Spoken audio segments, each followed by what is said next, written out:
केंद्रीय वित्त मंत्री निर्मला सीतारमण शनिवार को अपना लगातार 8वां बजट पेश करेंगी, जिसमें महंगाई और स्थिर वेतन वृद्धि से जूझ रहे मध्यम वर्ग को राहत देने के लिए आयकर दरों या स्लैब में कटौती या बदलाव की उम्मीद की जा रही है। वित्त मंत्री राजकोषीय घाटे को कम करने के मसौदे पर टिके रहते हुए वित्त वर्ष 2025-26 के बजट में कमजोर पड़ती आर्थिक वृद्धि को सहारा देने का उपाय भी कर सकती है। प्रधानमंत्री नरेंद्र मोदी के गरीब और मध्यम वर्ग के उत्थान के लिए धन की देवी का आह्वान करने के बाद आयकर में राहत मिलने की उम्मीदें अब बढ़ गई। खासकर निम्न मध्य वर्ग को बजट में कुछ राहत मिल सकती है।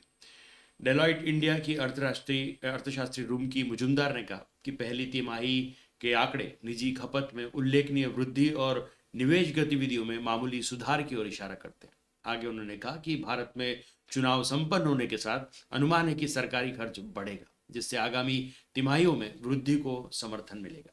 उन्होंने कहा कि सरकार कौशल विकास और रोजगार सृजन की दिशा में प्रयासों को प्राथमिकता देना जारी रहेगा। अर्नेस्ट यंग की उम्मीद है कि आर्थिक गतिविधि को बढ़ावा देने के लिए पूंजीगत व्यय में कम से कम 20% की बढ़ोतरी होगी। ईवाईआई इंडिया के मुख्य नीतिगत सलाहकार डीके श्रीवास्तव ने कहा कि चुनौतीपूर्ण आर्थिक परिदृश्य के बीच आगामी बजट में राजकोषीय संयम को वृद्धि उपायों के साथ संतुलित करना चाहिए। डीबीएस के वरिष्ठ अर्थशास्त्री राधिका राव ने कहा कि केंद्र सरकार राजकोषीय समेकन के रास्ते पर टिके रहकर लोक लुभावन उपायों से दूर रहकर व्यापक स्थिरता को प्राथमिकता देगी।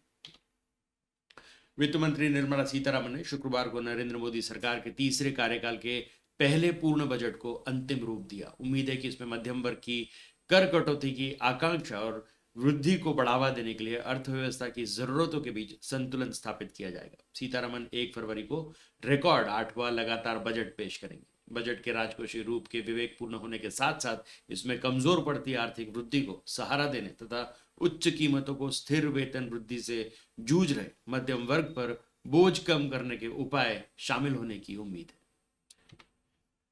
वित्त मंत्रालय ने सोशल मीडिया मंच एक्स पर कहा, केंद्रीय वित्त और कॉर्पोरेट मामलों की मंत्री निर्मला सीतारमण ने आज नई दिल्ली में नॉर्थ ब्लॉक स्थित अपने कार्यालय में केंद्रीय बजट 2025-26 को अंतिम रूप देते हुए बजट निर्माण प्रक्रिया में शामिल सचिवों और वरिष्ठ अधिकारियों के साथ बातचीत की।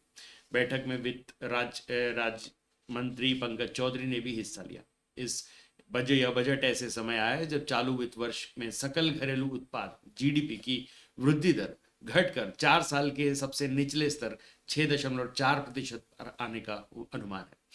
वित्त मंत्री द्वारा दोनों सदनों में पेश आर्थिक समीक्षा 2024-25 में अनुमान लगाया गया कि वित्त वर्ष 2025-26 में भारत की जीडीपी वृद्धि दर 6.3 से लेकर 6.8% रहेगी, जो विकसित राष्ट्र बनने के लिए आवश्यक वृद्धि दर से काफी कम है। आर्थिक समीक्षा में वृद्धि को बढ़ावा देने के लिए भूमि और श्रम जैसे क्षेत्रों में विनियमन और सुधारों की आवश्यकता भी बताई गई है। इसने संकेत दिया है कि भारत की विश्व स्तरीय वृद्धि धीमी पड़ रही तथा 2047 तक विकसित भारत के लक्ष्य को प्राप्त करने के लिए जरूरी 8% की वृद्धि दर हासिल करने के लिए अभी और काम करने की आवश्यकता है। देश का बजट आज पेश होगा। वित्त मंत्री निर्मला सीतारमण 1 फरवरी को वर्ष 2025-26 का केंद्रीय बजट पेश करेंगी। वित्त मंत्री लगातार 8वीं बार बजट पेश करेंगी, जो अपने आप में एक रिकॉर्ड होगा। इससे पहले मोरारजी देसाई अब तक सबसे ज्यादा बार बजट पेश करने वाले वित्त मंत्री रहे। लेकिन क्या आप जानते हैं कि भारत का पहला बजट कब पेश किया गया था? भारत में बजट पेश करने का चलन ब्रिटिश शासन काल में शुरू हुआ। इसका और पहला बजट आजादी से पहले पेश हुआ था। हालांकि बजट दिल्ली में नहीं बल्कि लंदन में पेश किया गया था। उस वक्त भारत के सचिव कहलाने वाले ईस्ट इंडिया कंपनी के स्कॉटिश अर्थशास्त्री जेम्स विल्सन ने इसे ब्रिटिश क्राउन के सामने पेश किया था। दरअसल 1857 के विद्रोह की वजह से अंग्रेजी हुकूमत को काफी नुकसान हुआ था। विद्रोह को ब्रिटिश हुकूमत ने क्रूरता के साथ दबाया था। इस पूरे घटनाक्रम की पूरी दुनिया सहित लंदन के हाउस ऑफ कॉमन्स में भी निंदा हुई थी।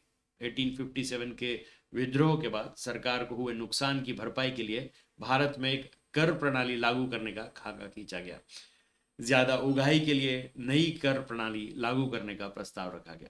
7 अप्रैल 1860 को पहला केंद्रीय बजट पेश किया गया। इसमें इस बजट में प्रस्तावित कर प्रणाली को लेकर समय समय पर कई संशोधन किए गए। 1886 में एक अलग आयकर अधिनियम पारित किया गया। विल्सन के इस प्रस्ताव का हाउस ऑफ कॉमन्स में भी इसकी आलोचना हुई। इसके बाद सर चार्ल्स ट्रेवेलियन ने भारत के लोगों पर एक नए कर लगाने की अव्यावहारिकता के बारे में अपनी राय दी। उन्होंने कहा था कि भारत में वर्तमान संकट वर्तमान पीढ़ी की स्मृति में घटित किसी भी घटना की तुलना में अच्छे या बुरे दोनों तरह के परिणामों से भरा हुआ है। अब जो रास्ता अपनाया जाएगा उस पर पूर्व में हमारे साम्राज्य का भविष्य निर्भर करेगा। कई सदस्यों ने इस बजट और इसमें दिए गए कर प्रणाली के प्रावधानों की आलोचना भी की थी। देश की आज़ादी के बाद एक मजबूत आर्थिक आधार की जरूरत थी। स्वतंत्रता के बाद पहला बजट 26 नवंबर 1947 को पेश किया गया। इसे भारत के पहले वित्त मंत्री और शनमुख चेट्टी ने प्रस्तुत किया था। यह बजट भारतीय अर्थव्यवस्था को सुधारने के मकसद से तैयार किया गया था ताकि स्वतंत्रता के बाद देश की आर्थिक स्थिति को सुधारने की दिशा में कदम उठाया जा सके। उस समय पहला केंद्रीय बजट भारत के विभाजन के दौरान बड़े पैमाने पर दंगों के बीच पेश किया गया था। AIMIM नेता असदुद्दीन ओवैसी ने शुक्रवार को कहा कि वक्फ संशोधन विधेयक पर संयुक्त कमेटी की रिपोर्ट पर उनके विस्तृत असहमति नोट को समिति के अध्यक्ष जगदम्बिका पाल ने उनकी जानकारी के बिना हटा दिया। समिति के सदस्य ओवैसी ने इस रिपोर्ट पर 231 पेज की असहमति नोट सबमिट किया था। यह रिपोर्ट बृहस्पतिवार को लोकसभा अध्यक्ष को सौंपी गई थी। उन्होंने अध्यक्ष पर रिपोर्ट के संबंध में दिए गए असहमति नोट को बदलने के लिए प्रक्रिया के नियमों का दुरुपयोग करने का आरोप लगाया। ओवैसी ने एक्स पर लिखा, मैं वक्फ संशोधन विधेयक के खिलाफ संयुक्त समिति को एक विस्तृत असहमति नोट मैंने सौंपा था। यह चौंकाने वाली बात है कि मेरे नोट के कुछ हिस्सों को मेरी जानकारी के बिना संपादित किया गया। हटाए गए खंड विवादास्पद नहीं थे, उनमें केवल तथ्य बताए गए थे। आगे ओवैसी ने कहा कि समिति के अध्यक्ष जगदम्बिका पाल जैसी रिपोर्ट चाहते थे वैसी रिपोर्ट तैयार करवा ली, लेकिन विपक्ष की आवाज को क्यों दबाया गया? क्योंकि उन्होंने मेरी रिपोर्ट को बदलने के लिए एक नियम का दुरुपयोग किया। इसलिए मैं जल्द ही अपना पूरा सहमति नोट जनता को पढ़ने के लिए जारी करूंगा। वक्फ संशोधन विधेयक पर संसद की संयुक्त समिति ने मसौदा विधेयक पर इस रिपोर्ट को 11 के मुकाबले 15 के बहुमत से स्वीकार कर लिया। विपक्षी सदस्यों ने रिपोर्ट पर असहमति नोट प्रस्तुत किए। बता दें कि 30 जनवरी को वक्फ संशोधन विधेयक पर विचार करने वाली संयुक्त संसदीय समिति JPC के अध्यक्ष जगदम्बिका पाल ने JPC की रिपोर्ट लोकसभा के अध्यक्ष ओम बिरला को सौंप दी थी। बुधवार को समिति ने 665 पन्ने वाली इस रिपोर्ट को 11 के मुकाबले 15 मतों से स्वीकार किया था। इसमें भाजपा के सदस्यों द्वारा दिए गए सुझाव समाहित है। वहीं विपक्ष के सदस्यों ने इसे असंवैधानिक बताया और आरोप लगाते हुए कहा कि यह कदम वक्फ बोर्डों को बर्बाद कर देगा। केंद्र की नरेंद्र मोदी सरकार ने वक्फ बोर्ड की संपत्ति को लेकर नया कानून बनाने की तरफ कदम बढ़ा दिया। वक्फ बिलों में बदलाव को संसद की संयुक्त समिति JPC ने सोमवार को मंजूरी दे दी। दिल्ली में 26 दिसंबर को ही संयुक्त संसदीय समिति JPC की बैठक के बाद मध्य प्रदेश वक्फ बोर्ड से संबंधित संपत्तियों का भौतिक सत्यापन करने के निर्देश मध्य प्रदेश अल्पसंख्यक कल्याण विभाग ने जिले के सभी कलेक्टरों संभाग के कमिश्नरों को दे दिए हैं, जिसमें 5 दिन के अंदर पूरी जानकारी ऑनलाइन देनी होगी।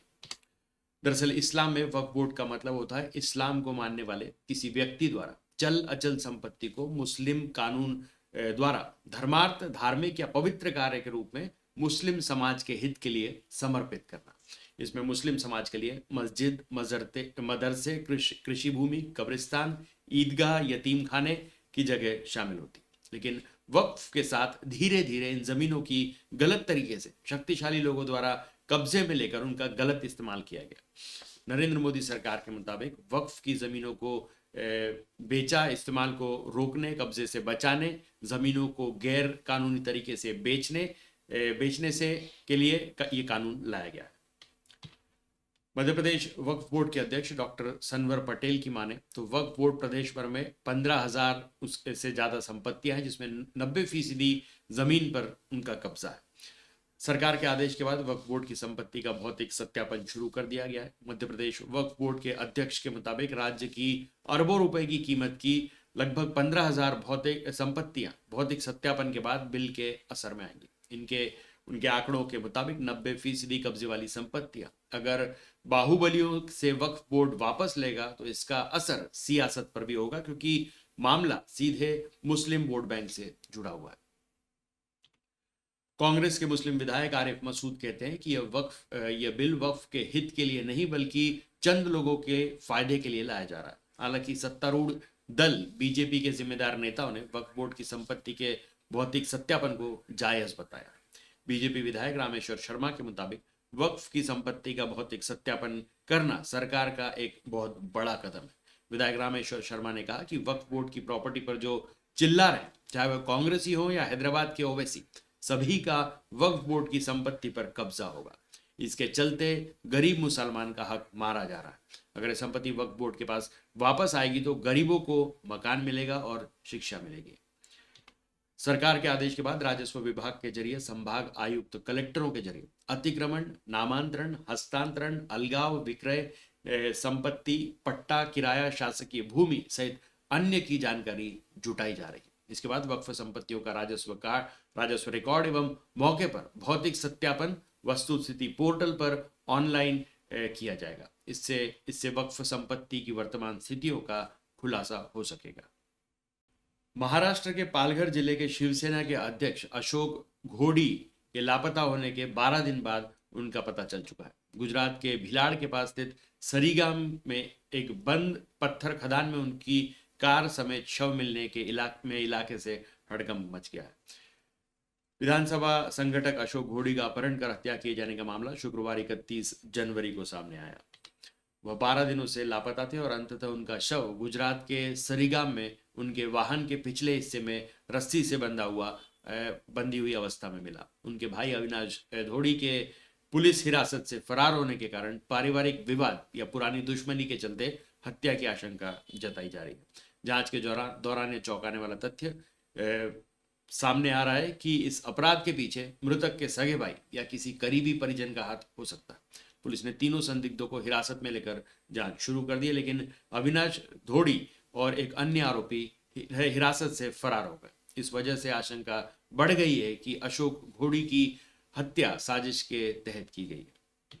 अंततः गिरफ्तार संदिग्धों की सूचना पर आधार पर 12 दिन बाद पुलिस को अशोक घोड़ी का शव मिला। उनका शव गुजरात के सरीगाम में उनके वाहन में मिला, जिसमें वे पीछे की ओर रस्सी से बंधे हुए थे। इस घटना के बाद पूरे इलाके में सनसनी फैल गई है। स्थानीय लोग और क्रेन की मदद से खदान से मृतक अशोक घोड़ी की ब्रेजा कार को निकाला गया।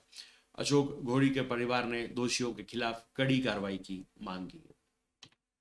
तलासरी तालुका के शिवसेना पदाधिकारी अशोक घोड़ी 20 जनवरी को काम के सिलसिले में मुंबई गए थे। वहां से लौटते समय उन्होंने अपने घर फोन कर बताया कि वे देर रात के खाने के लिए घर आ रहे हैं, लेकिन जब वे घोलवड़ से वेजवी स्थित अपने घर लौट रहे थे, उसी दौरान उनका वाहन समेत अपहरण कर लिया गया। परिवार ने घोलवड़ पुलिस स्टेशन पहुंचकर उनके लापता होने की शिकायत दर्ज कराई। कई दिन बीत जाने के बावजूद अशोक घोड़ी का कोई सुराग नहीं मिला, जिससे परिवार वालों ने आरोपियों के खिलाफ केस दर्ज करने की मांग की। इसके बाद पुलिस ने अविनाश घोड़ी, मनोज राजपूत और सुनील घोड़ी के खिलाफ अपहरण का मामला दर्ज किया था। दिल्ली में विधानसभा चुनाव होने वाले 5 फरवरी को मतदान होगा और 8 फरवरी को चुनाव के परिणाम जारी होंगे। इस बीच आम आदमी पार्टी के मुखिया व दिल्ली के पूर्व मुख्यमंत्री अरविंद केजरीवाल ने वीडियो संदेश जारी कर भाजपा समर्थकों को संबोधित किया। वीडियो जारी करते हुए उन्होंने कहा कि कुछ दिन पहले मेरी मुलाकात एक कट्टर भाजपा समर्थक से हुई। उसने पूछा, अरविंद जी, अगर आप हार गए तो क्या होगा? मैंने मुस्कुराते हुए पूछा, अगर मैं हार गया तो आपका क्या होगा? मैंने पूछा कि आपके बच्चे कहाँ पढ़ने जाते? उसने कहा कि सरकारी स्कूल, क्योंकि अब स्कूल अच्छे हैं और शिक्षक भी अच्छे। उन्होंने आगे कहा, मैंने फिर पूछा कि भाजपा शासित किस राज्य में स्कूल हमसे अच्छे हैं? उसने कहा, कोई नहीं। मैंने कहा कि अगर मैं चुनाव हार गया तो मुफ्त बिजली, मुफ्त पानी, मुफ्त स्वास्थ्य सेवा, महिलाओं के लिए मुफ्त बसें और अच्छी शिक्षा, ये सब चीज़ें बंद हो जाएंगी। इस पर आपको करीब 25,000 रुपये खर्च करने होंगे। मैंने उससे कहा कि राजनीति और भाजपा को भूल जाओ और परिवार के बारे में सोचो। उसने कहा, मैं इस चुनाव में आपको वोट दूंगा, लेकिन भाजपा को नहीं छोड़ूंगा। सभी भाजपा समर्थकों से अपील करता हूं कि अगर भाजपा की सरकार आती है तो हमारी सारी योजनाएं बंद हो जाएंगी। उन्होंने कहा ऐसा होने पर आपको करीब 25,000 रुपए खर्च करने होंगे। क्या आपके पास इतना पैसा है? क्या आप इसे वहन कर सकते हैं? मुझे ऐसा नहीं लगता। आपका भाई होने के नाते, केजरीवाल जी ने कहा, आपका भाई होने के नाते मैं आपसे इस चुनाव में आपको वोट देने की अपील करता हूँ। भाजपा छोड़ना या ना छोड़ना आपकी मर्जी है, लेकिन इस चुनाव में हमें ही वोट दें।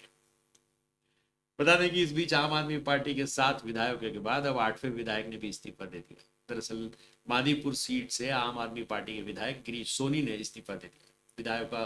विधायकों का इस्तीफा देना अब आम आदमी पार्टी के लिए मुश्किलें खड़ी कर रहा है। दिल्ली में 5 फरवरी को विधानसभा चुनाव के मद्देनजर मतदान किया जाएगा। वहीं 8 फरवरी को चुनाव के परिणाम घोषित होंगे। इसके बीच भाजपा नेता अनुराग ठाकुर ने आम आदमी पार्टी पर दिल्ली में बड़े पैमाने पर भ्रष्टाचार करने और कुशासन का आरोप लगाया। अनुराग ठाकुर शुक्रवार के दिन मुस्तफाबाद और गोंडा निर्वाचन क्षेत्र में चुनाव प्रचार करने पहुंचे। इस दौरान उन्होंने अपने संबोधन में आरोप लगाया कि अरविंद केजरीवाल की सरकार ने अपनी पार्टी के नेताओं को दिल्ली को लूटने की खुली छूट दे दी है। उन्होंने दावा किया कि आम आदमी पार्टी सरकार के कार्यकाल में अनेक घोटाले हुए। उन्होंने आरोप लगाते हुए दिल्ली जल बोर्ड, कक्षा निर्माण परियोजनाओं, शराब नीति, दिल्ली परिवहन निगम और हवाला लेन देन में कथित अनियमितताओं का हवाला दिया। उन्होंने कहा शीश महल से लेकर शराब घोटाले तक आम आदमी पार्टी की सभी भ्रष्ट गतिविधियां कैग रिपोर्ट में उजागर हुई। पूर्व केंद्रीय मंत्री आम आदमी पार्टी पर अपने वादे पूरे करने में विफल रहने का उन्होंने आरोप लगाया और कहा कि पार्टी ने स्कूलों के बजाय शराब की दुकानें में पकड़ी। बता दें कि इस चुनाव में भाजपा कांग्रेस दोनों ही पार्टियां आम आदमी पार्टी पर जोरदार हमला करने में जुटी हुई। इस बीच आम आदमी पार्टी में भगदड़ मच गई। दरअसल 7 विधायकों के बाद अब 8वें विधायक ने इस्तीफा दे दिया। मादीपुर से आम आदमी पार्टी के विधायक गिरीश सोनी ने अपने पद से इस्तीफा दे दिया। इससे पहले अब तक 7 विधायक इस्तीफा दे चुके। कुल 8 विधायकों के इस्तीफे ने पार्टी के लिए नई मुश्किलें खड़ी कर दी। बताया जा रहा है कि आम आदमी पार्टी के ये विधायक चुनाव में टिकट नहीं मिलने से नाराज थे। कुछ विधायकों ने सोशल मीडिया पर अपने इस्तीफे शेयर किए और भ्रष्टाचार तथा अन्य मुद्दों को लेकर आम आदमी पार्टी पर निशाना भी साधा। Girish Soni social media X पर अपने इस्तीफे की कॉपी शेयर की और उन्होंने लिखा, काफी समय से आम आदमी पार्टी में जो गतिविधियां चल रही हैं वो हमेशा आलोचना का विषय बनकर एक सवालिया निशान उठाती, जैसे शीश में। क्या इसके बाद हम सच में आम आदमी पार्टी हैं? इन सभी विषयों से आहत होकर मैं आज आम आदमी पार्टी की समस्त जिम्मेदारियों से निवृत्त होकर आम आदमी पार्टी की प्राथमिक सदस्यता से इस्तीफा दे रहा हूं। मुंबई पुलिस ने दाऊद इब्राहिम और छोटा शकील गैंग से जुड़े 60 वर्षीय गैंगस्टर प्रकाश रहितलाल हिंगू को 1996 के आर्थर रोड जेल दंगा मामले में 29 साल बाद गिरफ्तार किया। मुंबई के एनएम जोशी पुलिस के अधिकारियों ने एक गुप्त रूप से मिली सूचना के बाद गैंगस्टर को कर्नाटक के हुबली से गिरफ्तार किया। दाऊद इब्राहिम गिरोह का कुख्यात सदस्य प्रकाश हिंगू करीब 3 दशकों से फर्जी पहचान के तहत कर्नाटक में रह रहा था। वह मूल रूप से जुहू लेन, अंधेरी वेस्ट मुंबई का रहने वाला है और कभी अंडरवर्ल्ड में एक सक्रिय गैंगस्टर था। लंबे समय से कोर्ट में चल रही सुनवाई में प्रकाश हिंगू पेश नहीं हुआ। इसके बाद कोर्ट ने उसे फरार घोषित कर दिया। इसके बाद मुंबई के एनएम जोशी मार्ग पुलिस की टीम में गुप्त रूप से मिली सूचना के आधार पर टीम बनाई गई और कर्नाटक जाकर हुबली से उसे गिरफ्तार किया गया। बता दें कि 1996 में मुंबई के आर्थर रोड जेल के अंदर दाऊद इब्राहिम के गिरोह और छोटा राजन के गैंग के सदस्यों के बीच हिंसक झड़प हुई थी, जो उस समय न्यायिक हिरासत में थे। दोनों गैंग ने लोगों ने एक दूसरे को खत्म करने का प्रयास किया। इसलिए एनएम जोशी मार्ग पुलिस स्टेशन में आईपीसी धारा 143, 147, 148, 149, 324 और 307 के तहत मामला दर्ज किया गया था। एनएम जोशी मार्ग पुलिस स्टेशन में दोनों गिरोह के सदस्यों के खिलाफ मामला दर्ज किया गया था, जिसमें प्रकाश हिंगू को आरोपी बनाया गया था। उसे गिरफ्तार कर लिया गया है, लेकिन बाद में जमानत पर रिहा कर दिया गया। उसके बाद से वो फरार हो गया। नोएडा सेक्टर 99 में एक हाई सोसाइटी में किराए पर रहने वाले लड़के लड़कियों से परिवार की सहमति का प्रमाण पत्र मांगा गया। सोसाइटी के अध्यक्ष ने मकान मालिक से कहा कि जिन लोगों ने अविवाहितों या अविवाहित जोड़ों को फ्लैट किराए पर दिए हैं, वे अपने किराएदारों से कहें कि वे विवाह प्रमाण पत्र या परिवार से सहमति पत्र जमा करें।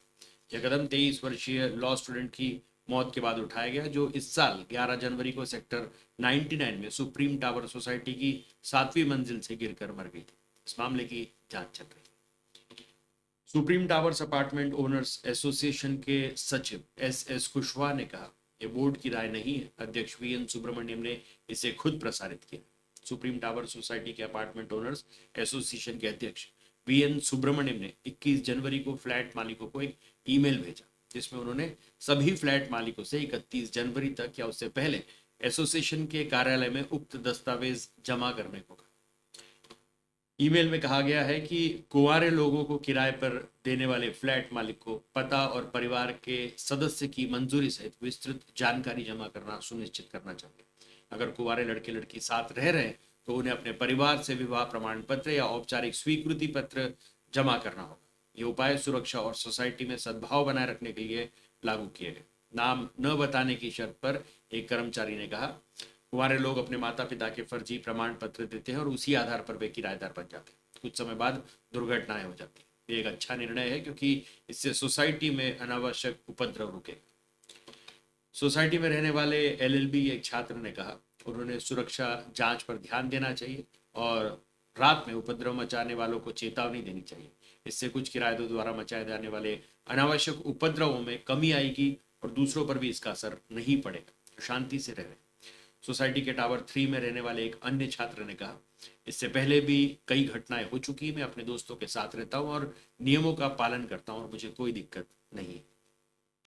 महाराष्ट्र में गिलियन बेरे सिंड्रोम जीबीएस के कारण संदिग्ध मौतों की संख्या बढ़कर अब 4 हो गई, जबकि राज्य में अब तक दर्ज मामलों की संख्या 140 है।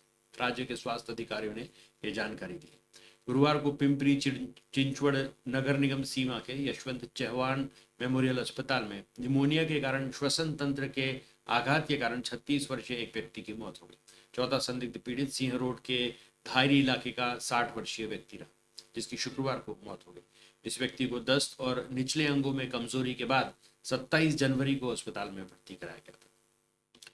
पुणे नगर निगम पीएमसी के स्वास्थ्य विभाग के अनुसार कार्डियक अरेस्ट के कारण उनकी मृत्यु हुई। स्वास्थ्य अधिकारियों ने कहा कि कुल 26 मरीज पुणे शहर में और इसमें से 70 पीएमसी क्षेत्र में नए जोड़े गांवों से आए मरीज हैं। 15 पिंपरी चिंचवड़ से, 10 पुणे ग्रामीण से और 11 अन्य जिलों से। शुक्रवार को कोई नया मामला सामने नहीं आया। राज्य में दर्ज किए गए अधिकांश मामले पुणे और उसके आसपास के इलाके। पुणे शहर के विभिन्न हिस्सों में से कुल 160 पानी के नमूने रासायनिक और जैविक विश्लेषण के लिए सार्वजनिक स्वास्थ्य प्रयोगशाला में भेजे गए। गिलियन बेरे सिंड्रोम प्रदूषित पानी पीने से होता है। पुणे में 8 जल स्रोतों के नमूने दूषित पाए गए। एक अधिकारी ने कहा कि सिंहगढ़ रोड इलाके में निजी बोरवेल से प्राप्त नमूनों में से एक में इकोलाई बैक्टीरिया पाया गया। उन्होंने कहा कि पानी में इकोलाई मल या पशु अपशिष्ट संदूषण का संकेत है और बैक्टीरिया की व्यापकता जीबीएस संक्रमण का कारण बन सकती है। नांदेड़, करकतवाड़ी, धायरी और सिंहगढ़ रोड पर अन्य इलाकों में जीबीसी के मामलों में वृद्धि के बाद पुणे नगर निगम जांच के लिए बोरवेल और कुएं के पानी से नमूने एकत्रित कर रही है। पीएमसी जल आपूर्ति विभाग के प्रमुख नंदकिशोर जगताप ने बताया, हमने सिंह रोड के जीबीसी प्रभावित इलाकों में निजी बोरवेल और कुओं से नमूने एकत्रित किए हैं। इनमें से एक नमूने में इकोलाई बैक्टीरिया पाया गया।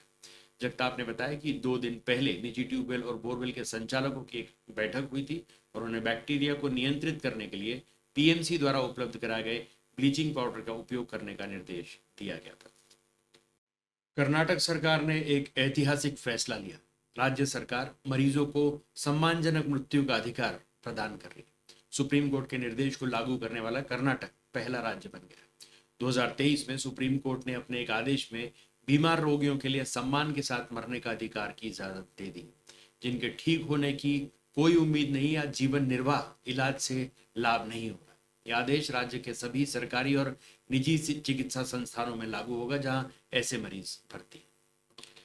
कर्नाटक के स्वास्थ्य मंत्री दिनेश गुंडूराव ने ऐलान किया कि राज्य के स्वास्थ्य विभाग ने मरीजों को सम्मान के साथ मौत का अधिकार संबंधी सुप्रीम कोर्ट के निर्देश को लागू करने के लिए ऐतिहासिक आदेश जारी किया। स्वास्थ्य मंत्री ने एक्स पर एक पोस्ट में कहा कि विभाग ने एक अंतरिम मेडिकल निर्देश एएमडी या लिविंग विल जारी किया है, जिसमें मरीज भविष्य में अपने इलाज के बारे में अपनी इच्छा दर्ज करा सकते हैं। मंत्री दिनेश गुंडूराव ने कहा है कि यह निर्णय चिकित्सकों और उनके मरीजों के परिवारों के लिए फायदेमंद होगा जिनकी कोई उम्मीद नहीं। मंत्री ने यह स्पष्ट किया कि यह निर्णय आत्महत्या से भ्रमित नहीं होना चाहिए और यह केवल उन मरीजों पर लागू होता है जो जीवन समर्थन प्रणाली पर है और जीवन रक्षक उपचार से प्रतिक्रिया नहीं कर रहे।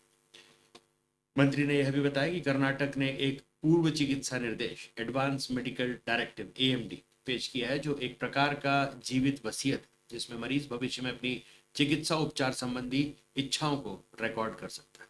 पूर्व चिकित्सा निर्देश के तहत मरीज को 2 व्यक्तियों को नामांकित करने की आवश्यकता होगी। अगर वह अपना निर्णय लेने की क्षमता खो देता तो उसकी ओर से स्वास्थ्य संबंधी निर्णय वो व्यक्ति लेंगे।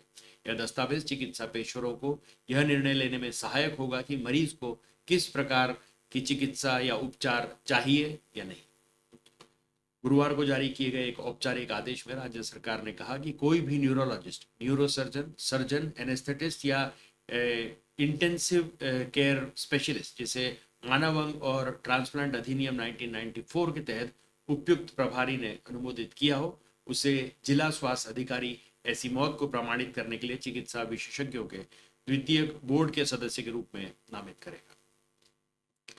सुप्रीम कोर्ट ने यह निर्देश दिया था कि इस तरह के मामलों की निगरानी के लिए 2 बोर्ड होंगे, एक प्राथमिक बोर्ड अस्पताल स्तर पर, दूसरा द्वितीय बोर्ड जिला स्तर पर, जिसमें डीएचओ या उनका नामित व्यक्ति जिला स्तर के बोर्ड का हिस्सा होगा।